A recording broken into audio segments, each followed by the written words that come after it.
तो यह बात उस समय की है जब लक्ष्मण जी को शक्ति लगी थी। प्रभु के मन में बार बार यही विचार आ रहा था, मैं अयोध्या कैसे जाऊंगा? अरे कोई तो मेरे भाई को जिलाए। मित्रों, महाबली बजरंगबली जी प्रभु से आज्ञा मांगते हैं, हे प्रभु मैं ले आऊंगा बूटी। प्रभु श्री राम ने हनुमान जी को आदेश दिया, हे हनुमान जी आप ही श्री राम के सच्चे सेवक हो, अगर बूटी ला सकते हो तो आप ही ला सकते हो। मित्रों, प्रभु राम ने तो आज्ञा दे दिया हनुमान जी को। हनुमान जी निकल पड़े बूटी लाने के लिए। तो मित्रों, सूर्यदेव जी से विनती करते हैं,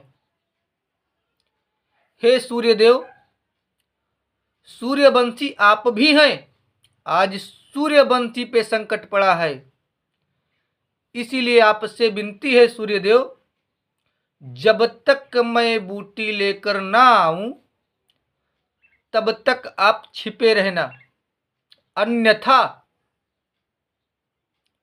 अब मित्रों, अन्यथा क्या? अन्यथा एक बार महाबली बजरंगबली जी बाल अवस्था में सूर्यदेव को निगल गए थे। अन्यथा वही महाबली बजरंगबली जी ने कहा कि आज संकट सूर्यवंशी पर आ गई है और सूर्यवंश के आप भी हो। मित्रों, मेरी सेवा के पहले यदि किरणों का चमत्कार होगा तो सूर्यवंश में सूर्यदेव सचमुच ही अंधकार होगा। मित्रों, सूर्यदेव को सुमिरन करके महाबली जी आगे बढ़ते हैं। कालनेमिक नामक राक्षस जो रावण के द्वारा भेजा गया था, वो हनुमान जी को अपनी माया जाल में फंसाना चाहता था। हनुमान जी अष्ट सिद्धि नवनिधि के दाता, असबर दीन जानकी माता, जिसके पास 8 सिद्धियां प्राप्त हुई हैं, उसको कोई कैसे रोक पाएगा? हनुमान जी को प्यास लगी थी, समुद्र में जाकर प्यास बुझाई। एक मगरी जो हनुमान जी से युद्ध कर रही, हनुमान जी को निगलने के लिए आई थी, रावण के द्वारा रचा गया सब लीला था, उसको हनुमान जी ने उसका उद्धार किया। वह बोली, प्रभु उद्धार होने के बाद अपने असली रूप में आई और बोली, प्रभु आप इसकी माया में मत बाझिए, आप अपना काम कीजिए।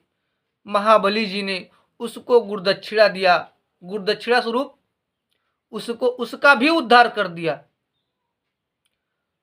मित्रों, महाबली जी आगे बढ़े, द्रोणागिरी पर्वत उठा करके महाबली आगे बढ़ रहे हैं। उनके मन में विचार कौंधा, प्रभु जी बार बार भरत जी करते हैं, आज भरत जी से भी मिल लिया जाए।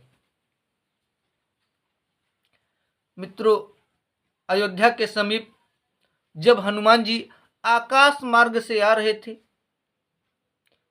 इधर भैया भरत सुबह के समय सैर करने के लिए निकले हैं। मित्रों, रावण पूरा द्रोणागिरी पर्वत चमका दिया था और चमकता हुआ द्रोणागिरी पर्वत लेकर हनुमान जी आकाश मार्ग से जा रहे थे। और भरत जी सोचे कोई दैत्य है। उन्होंने क्या किया, एक कुश का बाण बनाया और उसी कुश के बाण से हनुमान जी पर निशाना मारा।